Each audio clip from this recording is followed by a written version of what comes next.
ರಾಗಿಗಂತೂ ಹುಳ ಬಿದ್ದಿದ್ದು ಅದು ಇತಿಹಾಸನೇ ಇತಿಹಾಸದಲ್ಲೇ ಇಲ್ಲ. ಅದಕ್ಕೆ ಹೇಳ್ದು ಗಾದೆ, ರಾಗಿಗೆ ರೋಗ ಇಲ್ಲ, ಜಾನೆಗೆ ಜಗಳ ಇಲ್ಲ ಅಂತ. ಆಮೇಲೆ ಅದೇನು ಇಟ್ಟಂ ತಿಂದಂ ಬೆಟ್ಟಂ ಕಿತ್ತಿಟ್ಟಂ ಇಟ್ಟು ಅಷ್ಟು ಶಕ್ತಿ. ಗೌಡ್ರ ಮನೇಲಿ ಮುದ್ದೆ ಇಲ್ಲ ಅಂದ್ರೆ ನಡೆಯಲ್ಲ. ಅದು ಮುದ್ದೆ ಮಾಡಿಲ್ಲ ಅಂತ ಜಗಳ ಆಗ್ಬಿಡುತ್ತೆ ಗಂಡ ಹೆಂಡತಿಗ ಗೌಡ್ರ ಮನೆಯಲ್ಲಿ. ಈ ಶಾವ್ಗೆ ಒಳ್ಳೇದಾ ರಾಗಿ ಶಾವ್ಗೆ ಒಳ್ಳೇದಾ? ರಾಗಿ ಶಾವಿಗೆನ ತುಂಬಾ ಒಳ್ಳೇದು. ಇದು ರಾತ್ರಿ ಮಾಡಿ ಬೆಳಗ್ಗೆ ತಿನ್ಬೇಕು ಆಯ್ತಾ. ಅಕ್ಕಿದು ಅವಾಗ್ಲೇ ಮಾಡಿ ಅವಾಗ ತಿನ್ಬೇಕು ಅಕ್ಕಿದು. ಮತ್ತೆ ಇದಕ್ಕೆ ಗೋಡಂಬಿ ಗಸಗಸೆ ಗೋಡಂಬಿ ಎಲ್ಲ ಹಾಕಿದಲ್ಲ, ಅದ್ರಿಂದ ಅದನ್ನು ಹಾರ್ಟ್ ತುಂಬಾ ಒಳ್ಳೇದು. ತೆಂಗಿನಕಾಯಿ ಇದು ಗಸಗಸೆ ಪಾಯಸ ಅಂತಾರಲ್ಲ, ಆತರ ಇದು. ಅದು ರಾಗಿದು ಅದು ಕಾಂಬಿನೇಷನ್ ಹಾರ್ಟ್ ಗೆ ಒಳ್ಳೇದು ಅಂತ ಮಾಡೋದು. ಪ್ಲಸ್ ಉಚ್ಚೆಳ್ಳಲ್ಲೂ ಐರನ್ ಕಂಟೆಂಟ್ ಜಾಸ್ತಿ ಇದೆ, ಕ್ಯಾಲ್ಸಿಯಂ ಇದೆ ಅದ್ರಲ್ಲಿನೂ.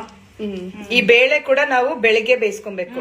ಶಾವ್ಗೆ ರಾತ್ರಿ ಮಾಡಿದ್ರೆ ಇದೆಲ್ಲ ಬೆಳಗ್ಗೆ ಮಾಡ್ಕೊಬೇಕು. ಇದೆಲ್ಲ ಬೆಳಿಗ್ಗೆ ಮಾಡ್ಕೊಂಡು ಶಾವ್ಗೆ ಮಾತ್ರ ರಾತ್ರಿ ಮಾಡಿ ಇಟ್ಕೋಬೇಕು ಅಷ್ಟೇ. ಯಾಕೆ ರಾಗಿದ್ ಒಳ್ಳೇದು? ರಾಗಿದ್ ಒಳ್ಳೇದು ಅಂದ್ರೆ ಅದೇ ಹೇಳ್ತಾರಲ್ಲ ದೊಡ್ಡವರು, ರಾಗಿಗೆ ರೋಗ ಇಲ್ಲ, ಜಾಣಿಗೆ ಜಗಳ ಇಲ್ಲ ಅಂತ. ಅದಕ್ಕೆ ರಾಗಿ ಇದು ಅಷ್ಟು ಒಳ್ಳೇದು. ರಾಗಿ ರೋಗ ಇಲ್ಲ, ಜಾಣಿಗೆ ಜಗಳ ಇಲ್ಲ ಅಂದ್ರೆ ರಾಗಿ ಹುಳ ಬಿದ್ದಿದ್